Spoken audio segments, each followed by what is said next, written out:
అందరికీ జైలు. నేను రఘుమతి చిగురుమల్లి. Doctor BR Ambedkar Konaseema జిల్లా ఉమ్మడివారి నియోజకవర్గం అసెంబ్లీ స్వతంత్ర అభ్యర్థిగా మన 2019, 2024 నేను పోటీ చేయడం జరిగింది. నేను చాలామందికి తెలుసు చిగురుమల్లి రఘుకుమార్ అంటే. ఇప్పుడు ఈ వీడియో ఎందుకు చేస్తానంటే కొంతమంది కోసం. అసలు ఇప్పుడు ఈ వైఎస్ఆర్సీపీ ఎందుకు నేల కొరిగింది అనేది నాకు తెలిసిన విధంగా నేను కొన్ని క్లారిటీలు ఇస్తాను. ఎందుకంటే ఈ వైఎస్ఆర్సీపీ ప్రభుత్వం ఎందుకు కుప్పకూలిపోయిందంటే జగన్మోహన్ రెడ్డి గారు ప్రజా సంక్షేమం అంటే డబ్బులు పంచడం అనుకున్నారు తప్ప అభివృద్ధి చేయలేదు. ఇది ఫస్ట్. అర్థమైందా? ఇంకో విషయం ఏంటంటే ఎవరెవరు ఓట్లు వేయలేదంటే జగన్మోహన్ రెడ్డి గారికి మేనిఫెస్టోలో ఇచ్చినటువంటి కొన్ని అంశాలని ఆయన అమలు చేయలేదు. అదేంటంటే ప్రతి ఏటా జాబ్ క్యాలెండర్. ఈ జాబ్ క్యాలెండర్ కోసం ఎదురు చూసి ఈరోజు ఏ ఉద్యోగానికి కూడా నోచుకోకుండా 42 సంవత్సరాలు దాటేసిన యువకులు నిరుద్యోగులు చాలామంది ఉన్నారు. ఈ 5 సంవత్సరాల్లో కూడా అంటే దీనికోసం వివరణ ఇస్తున్నాను. ఫర్ ఎగ్జాంపుల్, జగన్మోహన్ రెడ్డి గారు సీఎం అయిన తర్వాత మెగా డిఎస్సి తీస్తానన్నాడు. ఈ మెగా డిఎస్సి కోసం మ్యాక్సిమం ఈయన గద్దెనెక్కేటప్పటికి 35-36 సంవత్సరాలు ఉన్నాయి. నాలంటూ నిరుద్యోగికి. అవునా? వచ్చే సంవత్సరం డిఎస్సి చేస్తాడు. మెగా డిఎస్సి అని 4-5 సంవత్సరాలు గడిపేశారు. ఈరోజు ఈ 5 సంవత్సరాలు ఎదురు చూసినటువంటి నిరుద్యోగులకి వయసు అంతా ఇప్పుడు 42 వచ్చేసింది. ఇప్పుడు ఏ ప్రభుత్వం డిఎస్సి తీసినా కానీ 42 సంవత్సరాలు దాటితే డిఎస్సికి ఎలిజిబిలిటీ కాదు. అలాగా ఈ 5 సంవత్సరాల్లో కూడా కొన్ని లక్షల మంది నిరుద్యోగులు ఈరోజు ఏ ఉద్యోగానికి పనికి రాకుండా పోయారు. అవునా? సంపూర్ణ మద్యపాన నిషేధం అన్నావు. సంపూర్ణ మద్యపాన నిషేధం నువ్వు ఎక్కడ చేసావు? అయిందా? మడం తిప్పనన్నావు, మాట తప్పనన్నావు, కులం చూడమన్నావు, మతం చూడమన్నావు. అవునా? ఇంకో సబ్జెక్ట్ చెప్తుంది. ప్రత్యేకంగా ఒక దళితుని చంపి డోర్ డెలివరీ చేసిన అనంతబాబుని నెత్తి మీద పెట్టుకున్నావు. అదేవిధంగా ఒక దళితులకి శిరోమండలం చేసి 28 సంవత్సరాలు తర్వాత తీర్పు వచ్చి శిక్ష పడినటువంటి బెయిల్ ఇప్పించి అతనికి ఎమ్మెల్యే టికెట్ ఇచ్చి. అవునా? ఇది తప్పే కదా? డాక్టర్ సుధాకర్ దగ్గర నుంచి లాస్ట్ కోడికత్తి సీన్ దగ్గర నుంచి మొత్తం ఎంతమంది, ఒక 20-30 మంది దళితులతో నువ్వు వాడుకున్నావు. గారడి ఆడావు ఆట. ప్రత్యేకంగా దళిత గారడి అని ఒక ఆట ఆడావన్నమాట. అది మైనస్. అర్థమైందా? పోతే గవర్నమెంట్ ఎంప్లాయీస్ ఎవరు కూడా నీకు వేయలేదు. వాలంటీర్లు కూడా సగం వేయలేదు. ఎందుకంటే వాళ్ళని నీ ఇంట్లో కుక్క కంటే హీనంగా చూసావు. గ్రామ వాలంటీర్లు వాళ్ళకి ఇచ్చేది 5,000 ఉపకార వేతనం. ఏం సరిపోద్ది? 5,000 అంటే రోజుకి ఎంత అని చెప్పు. నీ ఇంట్లో కుక్క బిస్కెట్ ఖరీదు కాదు వాళ్ళకి. ఒక రోజు నీ కుక్క మెయింటెనెన్స్ కాదు వాళ్ళకి ఇచ్చే 5,000. అలాగా వాళ్ళకు ఉద్యోగాలు ఇచ్చినట్టు నువ్వు వాళ్ళని ఫీల్ చేసి 5 సంవత్సరాలు వాళ్ళ జీవితాలతో ఆడుకున్నావు. వాళ్ళు ఈ వాలంటీర్ 5,000 కోసం ఏ ఉద్యోగం ట్రై చేసుకోలేదు. నువ్వు ఏ ఉద్యోగం ఇవ్వలేదు. వాళ్ళ జీవితాలతో ఆడుకున్నావు. అర్థమైందా? పోతే అభివృద్ధి కాడికి వస్తే రోడ్స్ చాలా దారుణంగా ఉన్నాయి. ఈ రోడ్డు మీద యాక్సిడెంట్లు ఎంతమంది పోయారు తెలుసా నీకు? ఫర్ ఎగ్జాంపుల్, మాది ఉమ్మడి తూర్పుగోదావరి జిల్లా, అదేవిధంగా పశ్చిమ గోదావరి జిల్లాలో రోడ్లు చాలా దారుణంగా ఉన్నాయి. ఇప్పుడు కూడా అలాగే ఉన్నాయి. ఒక 2 వీలర్ దగ్గర నుంచి 10 టైర్ బండి దగ్గర నుంచి టారస్ల వరకు, లారీల వరకు, బస్సుల వరకు ఏ డ్రైవరు కూడా, ఏ 2 వీలర్ వాహనదారుడు కూడా నీకు ఓటీ లేదు. రోడ్లు అలాగ ఉన్నాయి. ఒక రోడ్డు మీద వెళ్తూ కనురెప్ప వేసుకుని అలా పక్కకు చూసామా, ఎదర ఏ గోతులు పడిపోతే బండి తెలియదు. ఎదర కోతులు ఎంత లోతుంటో తెలుసా? 6 అంగుళాలు 8 అంగుళాలు 1 ఇంచ్. 1 ఫీట్ అడుగుని 6 అంగుళాల నుంచి అడుగు వరకు గోతులు లోపల ఉన్నాయి. ఒక 2 వీలర్ చక్రం ఆ గోతులో పడితే ఎలా ఉంటుందో తెలుసా? మన టైం బాగుండి ఆ చక్రం పైకి లెక్కితే పర్వాలేదు, లేకపోతే మొగ్గేసామంటే సరిగ్గా తల పగిలిపోద్ది. అలాగా వేల మంది చనిపోయారు యాక్సిడెంట్లు, అదేవిధంగా కారు యాక్సిడెంట్లు, రకరకాలుగా చాలా దారుణాలే. రోడ్లు చాలా దారుణంగా ఉన్నాయి. నీకు తెలియదు, ఎందుకని హెలికాప్టర్లో తిరుగుతావు. మీ పనికి మాలిన ఎమ్మెల్యేలు అందరూ కూడా క్యాన్వాయ్లో తిరుగుతారు, లగ్జరీ కారుల్లో. వాళ్ళకి ఏం తెలుస్తుంది? అందుకే చెప్పాను, లాస్ట్ టైం 2-3 ఇయర్స్ బిఫోర్ కూడా నేను ఒక వీడియో పెట్టాను. మీ ఎమ్మెల్యేలకి ఫార్చునర్లో ఇన్నోవా క్రిస్టాలు ఇవ్వద్దు, కమాండో జీపులు ఇవ్వండి అని చెప్పాను నేను. ఉంటాయి కదా, మన పోలీసులు వాడుతున్నారు కదా కమాండర్ జీపులు, 4 వీలర్స్, అవి ఇస్తే తెలుస్తుంది రోడ్లు ఎలాగ ఉన్నాయి ఏంటని. అవునా? రోడ్లు చాలా నాశనం చేస్తావు నీ వల్ల, సర్వనాశనం. ఇప్పుడు చూడు, ఫర్ ఎగ్జాంపుల్ చూడు, కడియం నుంచి దోరపోటు రోడ్డు ఎలా ఉంది, దోరపోటు నుంచి సామలకోట బిక్కవలు కలుపుకొని రోడ్డు ఎలా ఉంది. అదేవిధంగా ఆ దోరపోటు నుంచి మండపేట రానాకి మొన్న 3 నెలల క్రితం 4 నెలల క్రితం రోడ్డు వేశారు, సిమెంట్ రోడ్డు వేసి 3 నెలలు కూడా అవ్వలేదు. ఆ సిమెంట్ రోడ్డు మొత్తం పగిలిపోయింది, బీటలు కొట్టేసింది. ఏంటి క్వాలిటీ లేదు. సిమెంట్ రోడ్ ఏదైనా 10-15 సంవత్సరాల దాకా బీటలు కొట్టకూడదు, వేసిన 3 నెలలకి బీటలు కొట్టేసింది. అది already doctor BR Ambedkar Konaseema జిల్లా కలెక్టరేట్కి నేను కంప్లైంట్ ఇవ్వడం జరిగింది. దానికోసం వీడియో కూడా చేశాను. మన గన్సట్ మీడియా అవ్వచ్చు, గన్సట్ మీడియా 007 అవ్వచ్చు, లేకపోతే ఈ తెలుగు ప్రాశక్తి మీడియాలో ఉంటుంది ఆ వీడియో, నెత్తికించి చూడండి ఎంత దారుణంగా ఉందో రోడ్డు. దాంట్లోనే అవినీతి. కనీసం ప్రజలకి స్వచ్ఛమైన నీరు కూడా అందించలేకపోతున్నాను. స్వచ్ఛమైన గాలి కూడా ప్రజలు పీల్చుకోవడానికి లేదు. ప్రకృతి ఇచ్చిన స్వచ్ఛమైన గాలి పీల్చుకోవడానికి లేదు. నువ్వు ఎక్కడ పడితే అక్కడ రైలు కంపెనీలు, ఎక్కడ పడితే అక్కడ ఫ్యాక్టరీలు, ఎక్కడ పడితే అక్కడ బేభత్సం చేసి గాలి కాలుష్యం అయిపోతుంది. అదేవిధంగా భూగర్భ జలాలు కూడా కాలుష్యం అయిపోతున్నాయి. ఇష్టం వచ్చినట్టు చెరువులు తవ్వించేసి, చెరువులు పర్మిషన్ ఇచ్చేసి, అగ్రికల్చర్ జోన్ని ఆక్వా జోన్ కింద చేసేసి, జోన్లు ఉంటాయి కొన్ని జోన్లు, ఆక్వా జోన్లో ఆక్వా చేసుకోవాలి, అగ్రికల్చర్ చేసుకోవాలి, రెసిడెన్షియల్ జోన్లో రెసిడెన్షియలే, ఇండస్ట్రియలే. నువ్వు నీ పర్మిషన్తో మీ పనికిమాలి ఎంఆర్ఓలు ఎండిఓలు అందరూ ఉన్నారు కదా, డబ్బులు తెంగేసి లంచాలు దెబ్బేసి పైన మేము చూసుకుంటాం. నీ భరోసా వల్ల యదవాళ్ళలో తయారయ్యారు. అగ్రికల్చర్ జోన్లని ఆక్వా జోన్ల కింద మార్చేసి ఇష్టం వచ్చిన చేపల చెరువు, రొయ్యల చెరువులు తవ్వేసి భూగర్భ జలాలను పాడు చేస్తున్నారు. దాని మీద ఎన్నిసార్లు నేను కంప్లైంట్ ఇచ్చినా మాత్రం మీ అధికారులకు చిత్తశుద్ధి లేదు. నీకు ఉంటాయి కదా చిత్తశుద్ధి ఉన్నాయి. పర్యావరణాన్ని తూట్లు పొడిచేశారు మొత్తం అంతా. మీరు వచ్చారంటే ఎక్కడ పడితే అక్కడ చెట్లు కొట్టేస్తారు, రబ్బలు కొట్టేస్తారు. ఈరోజు గ్లోబల్ వార్మింగ్ పెరిగిపోతుంది. నీకే ఏసీ రూమ్లో ఉంటారు, సెంట్రల్ ఏసీలు. ప్రజల పరిస్థితి ఏంటి? భూమి నుంచి వేడి పెరిగిపోతుంది, టెంపరేచర్ 40-45 పెరిగిపోతుంది. మొత్తం చెట్లు కొట్టి సంకనా ఇచ్చేసావు. ఒక చెట్టు పెంచావు నీ మొక్క పెట్టుకుని, ఒక 10 చెట్లు పెంచావు. నీ చేతితో ఒక చెట్టు నాటినట్టు ఏమన్నా వీడియో పెట్టావు నువ్వు? నీ సమయం పోయింది. నీకు సెంట్రల్ ఏసీలు ఉంటాయి, అన్నీ ఉంటాయి. మీ బాబు సంపాదించావు, మీ తాత సంపాదించాడు, నువ్వు సంపాదించేసావు. నీకెందుకు ఇంకా స్విచ్ బ్యాంకుల్లో దాచుకుంటావు, హ్యాపీగా ఎంజాయ్ చేస్తావు. ప్రజలు సంక్రాంతి పోయినా పర్వాలేదు. ప్రజలను ఏం పట్టించుకున్నావు నువ్వు? ఏం పట్టించుకోవాలి. ఈరోజు స్వచ్ఛమైన గాలి దొరక్క, స్వచ్ఛమైన మంచినీళ్ళు కూడా దొరక్క ప్రజలు అనారోగ్యాలు పాలవుతున్నారు. దీనివల్ల రోగాలు పెరుగుతున్నాయి, హాస్పిటళ్ళు పెరుగుతున్నాయి. ఫర్ ఎగ్జాంపుల్, నువ్వు అధికారంలో వచ్చినప్పుడు 100 హాస్పిటల్ ఉన్నాయనుకో, ఈరోజు 300 హాస్పిటల్ అయింది. అంటే నువ్వు అంటావు, మీ దృష్టిలో మీరు అంటారు, మేము ఉన్నప్పుడు 100 హాస్పిటల్ ఉన్నాయి, ఇప్పుడు 300 హాస్పిటల్ పెరిగినాయి. అంటే హాస్పిటల్ పెరగడం అభివృద్ధా?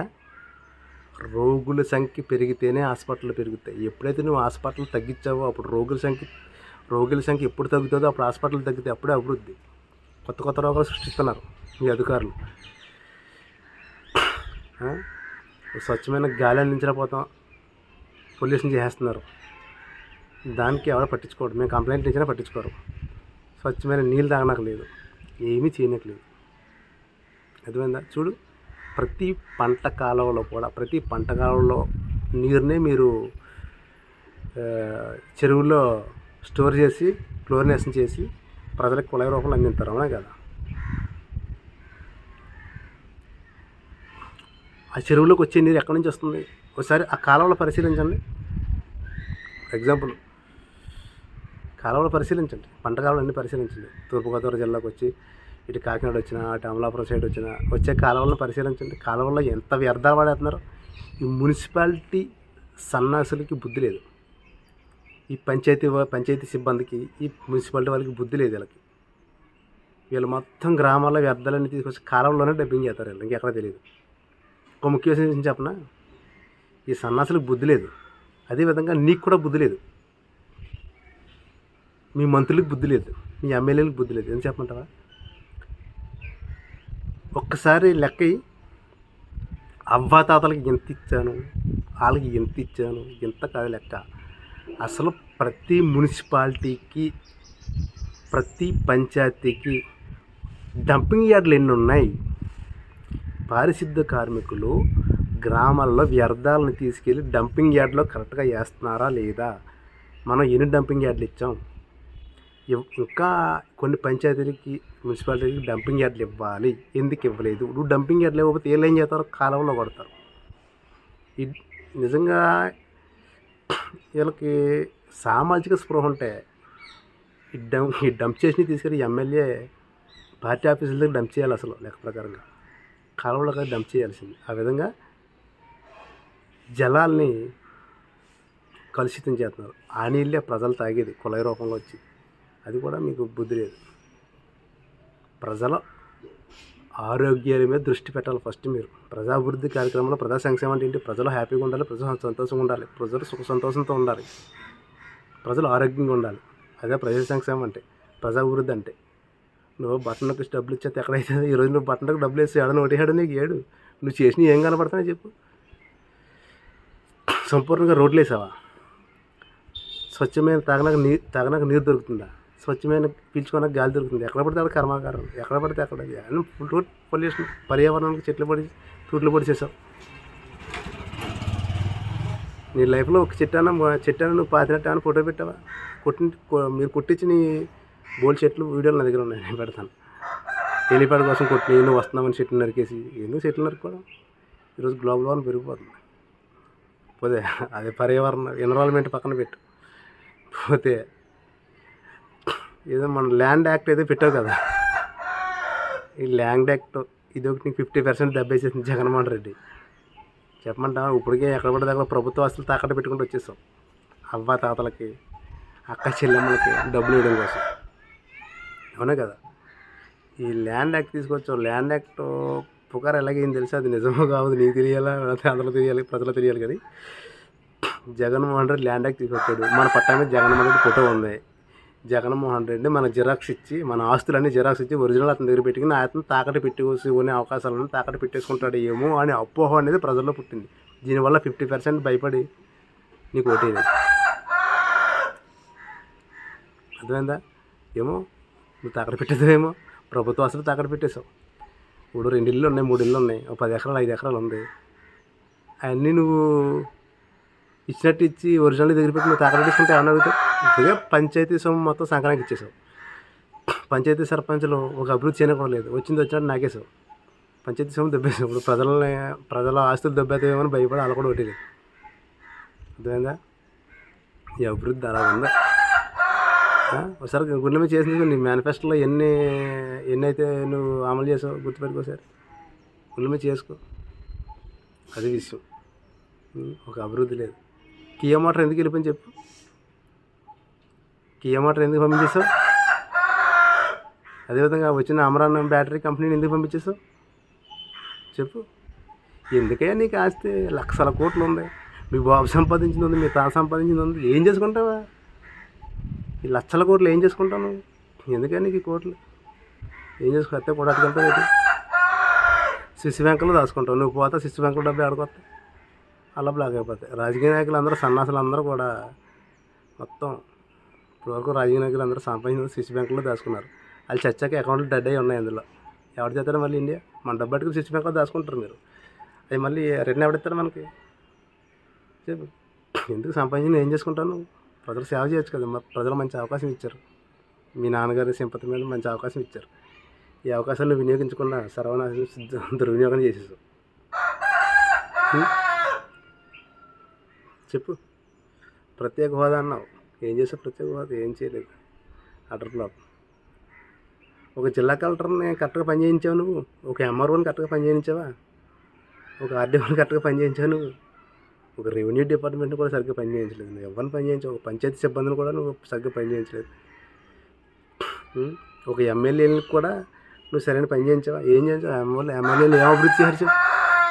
అభివృద్ధి ఏం చేశారు? ఏం చేయలేదు. వాళ్ళ చేతిలో పవర్లు ఉంటాయి కదా, నీ చేతిలో పెట్టుకున్నావు కళ్ళెలు నీ చేతిలో పెట్టుకున్నావు. వాళ్ళు రబ్బర్ స్టాంపులు ఎమ్మెల్యేలు అందరూ కూడా. వాళ్ళు ఏం చేశారు? నువ్వు నిధులు ఎత్తా కదా వాళ్ళు చేయడానికి, అందుకే పోయారు ఈరోజు. అయ్యో పాపం ఎమ్మెల్యే మనకి ఇది చేశాడు అది చేశాడు. ఇప్పుడు తెలుసా నీకు, మా కాటన్కోన మండలంలో మా పల్లంకూరు పంచాయతీలో గవర్నమెంట్ హాస్పిటల్ చాలాసార్లు వీడియో పెట్టాను, చెక్ చేయండి. ఎలాగో తెలుసా, ఒక అంగన్వాడీ సెంటర్, ఒక పంచాయతీ బోర్డు పక్కన వాటర్ ట్యాంక్ ఉంది. వాటర్ ట్యాంక్ పక్కన ఒక చిన్న సింగిల్ బెడ్రూమ్ ప్లాట్ ఉంది. ఆ సింగిల్ బెడ్రూమ్ ప్లాట్లో గవర్నమెంట్ హాస్పిటల్, 24 గ్రామాలకు ఒక ప్రాథమిక హాస్పిటల్. దాంట్లో సెలవులు పెట్టినా కూడా ప్లేస్ లేదు అక్కడ. వాటర్ ట్యాంక్ కింద రిసెప్షన్ చాలాసార్లు పెట్టాను. మా ఎమ్మెల్యేకి శుద్ధి లేదు, అడిగి ఎన్నిసార్లు చూసినా కానీ బుద్ధి లేదు. అడిగి అలాంటి చేద్దామని నువ్వు నిధులు ఇవ్వవు, అని నీ దగ్గర పెట్టుకుంటావు. ఏం చేస్తే ఎవ్వరికి ఏం జరగలేదు, నీ వల్ల ఎవ్వరికి ఏం జరగలేదు, అందుకే తీసేశాను నేను. అర్థమైందా? ఇంకొక ముఖ్య విషయం చెప్తుందా చూడు. ఈరోజు వైఎస్ఆర్సీపీ ఈవీఎం ట్యాంపరింగ్లు కాదు ఓడిపోవడానికి కారణం, అసలు విషయం చెప్తున్నా చూడు. జనసేన మ్యాక్సిమం ప్రతి నియోజకవర్గంలో జనసేన 20,000 నుంచి 35,000 ఓట్లు ఉన్నాయి. అంటే 20,000 నుంచి 35,000 ఓట్లు జనసేన ఓట్లు ఉన్నాయి ప్రతి నియోజకవర్గంలో. ఈ ఓట్లు మొత్తం టీడీపీ కట్టాయి. కేవలం చెప్పమంటావా? నువ్వే చేసుకున్నావు. అసలు పవన్ కళ్యాణ్ ఎన్ని పెళ్ళి చేసుకుంటే నీకు ఎందుకయ్యా? పవన్ కళ్యాణ్ ఎన్ని పెళ్ళి చేసుకుంటే నీకు ఎందుకు? నీ ఎదురు నెతుక్కోవాలి, అతను రెచ్చగొట్టావు. అది నాకు మైండ్లో పెట్టుకున్నాడు. జనసేన మొత్తం అందరూ కూడా టీడీపీ కొట్టేశారు, నువ్వు అటర్లో అయిపోయావు. ఇది వ్యక్తిగత విమర్శలు ఎందుకు? అలా విమర్శలు చేస్తే మీ ఫ్యామిలీలో ఎవరెవరు ఎంతమంది పెళ్లి చేసుకున్నారో చెప్పనా? నేను చెప్పకూడదు, ఎందుకంటే నేను చెప్పే స్థాయి నాదైనా కానీ వినే స్థాయి నీది లేదు. నువ్వు పెద్దోడు కదా, నేను చెప్పకూడదు. మీ ఫ్యామిలీ, మీ తాత దగ్గర నుంచి మీ నాన్న దగ్గర నుంచి మొత్తం స్టోరీ చెప్పండి. కానీ ఆయన అలాగే విమర్శించలేదు పవన్ కళ్యాణ్ నువ్వు విమర్శించే తప్ప నేను విమర్శించలేదు ఎప్పుడు కూడా. నీకు ఎన్ని పెళ్ళిళ్ళు, మీ చెల్లికి ఎన్ని పెళ్ళిళ్ళు, మీ నాన్నకి ఎన్ని పెళ్ళిళ్ళు, మీ తాతకి ఎన్ని పెళ్ళిళ్ళు, మీ హిస్టరీ ఏంటి ఎప్పుడు ఆయన అనలేదు. అలాగని రెచ్చగొట్టావు. సరిగ్గా నీ మీద కాన్సన్ట్రేషన్ చేశాడు సరిగ్గా. జనసేనలో 20,000 నుంచి 35,000 ఉన్న ఓట్లు మొత్తం టీడీపీ కొట్టేశారు. ఈరోజు టీడీపీ గెలవడానికి కారణం జనసేన. ఈ జనసేన టీడీపీ కలిసి ఉన్నంతకాలం నువ్వు అధికారంలోకి రావడం కళ. అర్థమైందా? నువ్వు రావు, నువ్వు అట్రప్లాపి భూస్థాపితమే. ఎప్పుడైతే జనసేన టీడీపీ విడిపోయిందో విభేదాలతో, అప్పుడు నువ్వు రాగలవు. అప్పుడు దాకా నువ్వు రాలేవు. టీడీపీ జనసేన ఎప్పుడు కూడా కలకాలం కలిసి ఉండాలి. అదేవిధంగా ప్రజా సంక్షేమం కోసం పనిచేయాలి. ఈరోజు వైఎస్ఆర్సీపీ మైనస్లు చెప్తున్నాను. ఈ మైనస్లు కూడా ఇప్పుడు ప్రస్తుతం ప్రభుత్వాన్ని ఏర్పాటు చేసే కూటమికి కూడా వర్తిస్తుంది. మీరు గెలిచాములేని సంబరపడకండి. ఏ విధంగా అయితే మిమ్మల్ని ప్రజలు లేపారో, అదేవిధంగా ఇప్పుడు ఏ విధంగా అయితే వైఎస్ఆర్సీపీని 2019లో లేపారో, అదేవిధంగా మిమ్మల్ని ఇప్పుడు లేపారు, అంతకంటే ఎక్కువ లేపారు. దాన్ని లేపిన వాళ్ళు దాన్ని దించారు. మిమ్మల్ని లేపిన వాళ్ళు మిమ్మల్ని దించగలరు. ప్రజల నాడు పట్టుకోలేరు. ప్రజలను ఇబ్బంది పెట్టకుండా ప్రజా సంక్షేమం కోసం పనిచేయండి. నేను చెప్పిన మైనస్ అన్నీ మీరు ప్లస్ చేసుకోండి. అదేవిధంగా మీరు ప్లస్ చేసుకోండి. గవర్నమెంట్ డాక్టర్లు కూడా గవర్నమెంట్ హాస్పిటల్ సరిగ్గా పనిచేయట్లేదు. ఎప్పుడు లోకల్ ఎమ్మెల్యే ఏదో టైంలో నెలకోసారి 2 నెలలకోసారి ఏం జరుగుతుంది ఏంటో పరిశీలించుకో. ఈరోజు మా అమలాపురం ఉంది. ప్రతి జిల్లా హాస్పిటల్ మీరు చూడండి, వాళ్ళకి సరైన విండోస్ లేవు, సరైన స్టేర్కేస్లు లేవు, ఎలక్ట్రికల్ ప్రాబ్లం చాలా ఎక్కువ ఉన్నాయి, వైర్లు ఏలబడుతున్నాయి, సరిగ్గా ఫ్యాన్లు తిరగవు, సరిగ్గా కరెంట్ సప్లై అవ్వదు. పేరుకు ఏసీలు పెడతారు, ఏసీ ఏది పనిచేయదు. స్పెషల్ వార్డ్స్ అమలాపురంలో చూసుకోండి. ఒకసారి అమలాపురం ఈ G+2 అనుకుంటా గ్రౌండ్, ఫస్ట్ సెకండ్ ఒకసారి పరిశీలించండి పరిస్థితి ఎలా ఉంది. కనీసం ట్రాలీ స్ట్రెచ్చర్ తోసుకుని వెళ్ళడానికి కూడా ఫ్లోరింగ్ గచ్చులు, బొక్కలు ఉన్నాయి, గోతులు ఉన్నాయి. ఫ్లోరింగ్ కూడా సరిగ్గా లేదు. మీరే అభివృద్ధి చేస్తారా హాస్పిటల్? ఒక ఫ్లోరింగ్ సరిగ్గా లేదు, ఒక గోడలు సరిగ్గా లేవు, పెయింటింగ్ సరిగ్గా లేదు, ఎక్కడ పడితే వాటర్ కారిపోతుంది, ఒక కరెంట్ సప్లై సరిగ్గా లేదు, వైర్లు ఎలబడతాయి, పైపులు ఎలబడతాయి, ఒక శానిటరీ సరిగ్గా లేదు, ఎక్కడెక్కడ పగిలిపోయి మొత్తం అంతా శానిటరీ చాలా దుర్వాసన వచ్చేస్తుంది.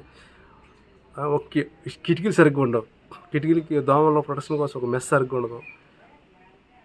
హాస్పిటల్ ఎలా ఉండాలి? ప్రైవేట్ హాస్పిటల్ ఎలా ఉన్నాయి, అదేవిధంగా గవర్నమెంట్ హాస్పిటల్ ఎందుకు ఉండలేదు? ప్రైవేట్ హాస్పిటల్ ఎంత సెక్యూరిటీగా ఉంటాయో, ఎంత సేఫ్టీగా ఉంటాయో, గవర్నమెంట్ హాస్పిటల్ ఎందుకు సెక్యూరిటీ ఉండలేదు, ఎందుకు నీట్గా ఉండలేదు చెప్పండి. ప్రైవేట్లో అయితే ట్రీట్మెంట్ పర్ఫెక్ట్గా పెట్టుకుని డబ్బులు వసూలు చేసుకుంటారు. కాబట్టి ప్రజా సంక్షేమం కోసం ఆలోచించండి, అర్థమైందా? దృష్టి పెట్టుకోండి. ఇవన్నీ కూడా ఒక వైఎస్ఆర్సీపీకి మైనస్లు అవ్వచ్చు. ఆ వైఎస్ఆర్సీపీ మైనస్లో మీరు ప్లస్ చేసుకోండి, అర్థమైందా? ప్రజలు ధర్నాలు చేస్తున్నారు, నిరాహార దీక్షలు చేస్తున్నారు అంటే వాళ్ళ సమస్యలు ఎవరికి చెప్పుకోవాలో తెలియక, చెప్పుకున్నా కానీ ఎవరో కూడా వాళ్ళ సమస్యను తీర్చకపోతేనే ప్రజలు రోడ్డెక్కుతారు. ప్రజలు రోడ్డెక్కారని ఆ సమస్య ఏంటో తెలుసుకోవడానికి ప్రయత్నం చేయండి, అంతేగాని రోడ్డు ఎక్కడరా అని కొట్టేయండిరా, దరికేయండిరా, లాగేయండిరా, ఈడ్చేయండిరా చెప్పొద్దు. కారణం తెలుసుకోవడానికి ప్రయత్నాలు చేయండి, అర్థమైందా? దయచేసి గమనించండి. ఆక్వా జోన్లో ఆక్వా కల్చర్ని చేయండి. ఇప్పుడు కొత్త ప్రభుత్వంలో చెప్తున్నాను, అగ్రికల్చర్ జోన్కి వచ్చి అగ్రికల్చర్ జోన్లో మీరు ఆక్వా జోన్ చేస్తే కనుక మీకు మాత్రం తప్పదు, అర్థమైందా? ఆక్వా జోన్లో చేయండి, అగ్రికల్చర్ జోన్లో ఉంచండి, అర్థమైందా? ఇండస్ట్రియల్లో ఉంచండి, రెసిడెన్షియల్లో ఉంచండి, అర్థమైందా? రెసిడెన్షియల్ జోన్లో కూడా మీరు చెరువులు చేస్తున్నారు, అగ్రికల్చర్ జోన్లు కూడా మీరు ఆక్వా జోన్ చేస్తున్నారు. ఆధారాలు నా దగ్గర ఉన్నాయి, అర్థమైందా? ఇప్పుడు దాకా ఏ ప్రభుత్వంతో అయితే నేను పోరాటాలు చేశానో మీతోటి కూడా నేను చేస్తాను. నాకు పార్టీలు ముఖ్యం కాదు, ప్రజా సంక్షేమం ముఖ్యం. ప్రజల సంక్షేమం ఉండడం కోసం ఏమైనా చేస్తాను. మిమ్మల్ని కూడా వదిలిపెట్టను. మీరు చేసే ప్రతి తప్పు కూడా ప్రజలకు నేను తెలియజేసి తీరుతాను, అర్థమైందా? గుర్తుపెట్టుకోండి. ఈ కూటమి గెలిచారని సంబరపడద్దు. 5 సంవత్సరాలు ఇది పర్మనెంట్ కాదు. మీరు ఏదో పర్మనెంట్ అనుకోకండి. చంద్రబాబు నాయుడు గారు, అదేవిధంగా మన పవన్ కళ్యాణ్ గారు, ఇది 5 సంవత్సరాలే, జీవితాంతం కాదు. ఈ 5 సంవత్సరాలు మీరు సద్వినియోగం చేసుకుంటే భవిష్యత్తు ఉంటుంది, దుర్వినియోగం చేసుకుంటే సర్వమంగళమే, అర్థమైందా? గుర్తుపెట్టుకోండి. ఈరోజు జనసేన 21 సీటు గెలిచిందంటే టీడీపీ సపోర్ట్ చేయబట్టే జనసేన గెలిచింది. ఈరోజు జనసేన సపోర్ట్ చేసింది కాబట్టి టీడీపీ గెలిచింది. అది ఒకరినొకరు సపోర్ట్ చేసుకున్నారు కాబట్టి. లేకపోతే బీజేపీ ఎక్కడ మనకు గెలుస్తుందో ఏపీలో, బీజేపీ గెలిచిందంటే టీడీపీ జనసేన కలిపి బీజేపీని గెలిపించారు. అక్షర సత్యం. మీ కూటమి గెలవడానికి చేసిన ప్రయత్నం ప్రజా సంక్షేమం కోసం చేయండి, మీరు ప్రజల్లో గెలుస్తారు, అర్థమైందా? ఈవీఎం ట్యాంపరింగ్ అయితే కాదు. ప్రజలు ఆయనకి ఛాన్స్ ఇచ్చారు, దుర్వినియోగం చేసుకున్నాడు. సలహాదారులు పెట్టుకుని, పనికిమాలను పెట్టుకుని ప్రజా సంక్షేమం అంటే డబ్బులు పంచడం, బట్టన్ నొక్కడం అనుకున్నాడు ఆయన జగన్మోహన్ రెడ్డి. ఆయనకు తెలియలేదు పాపం, మర్మం ఇప్పుడు తెలుస్తుంది. నా వీడియో ఆయన చేరేటట్టు ఫార్వర్డ్ చేయండి, తెలుస్తుంది ఆయనకి అసలు విషయం, అర్థమైందా? మీకు అదే చెప్తున్నాను, ప్రజా సంక్షేమం డబ్బులు పంచడం కాదు, గుర్తుపెట్టుకోండి. ప్రజల అవసరాలు తీర్చండి, ప్రజా సంక్షేమం కోసం పనిచేయండి, అర్థమైందా? ప్రత్యేకంగా రోగాలు రాకుండా ప్రజలకి ప్రొటెక్షన్ ఇవ్వండి.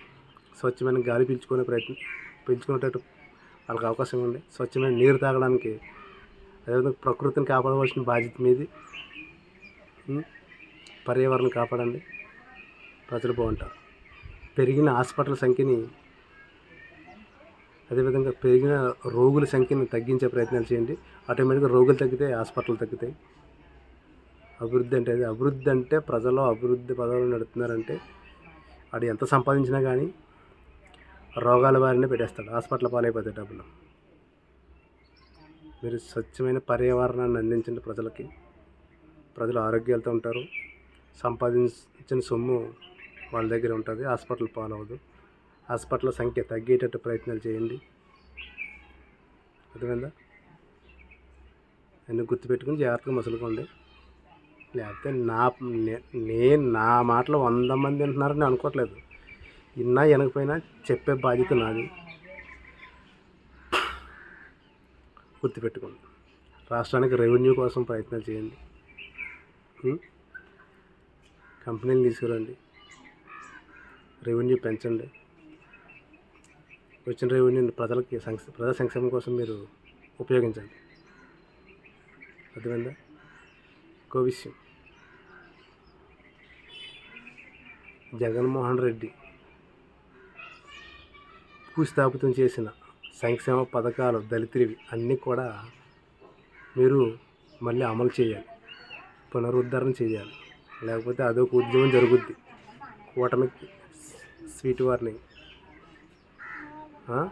27 దళిత సంక్షేమ పథకాలు కూడా మీరు అమలు చేయకపోతే కనుక ఉద్యమం నా నుంచే లెగుతుంది, నా నుంచే ఉద్యమం లెగుతుంది. గుర్తుపెట్టుకోండి. చేయం.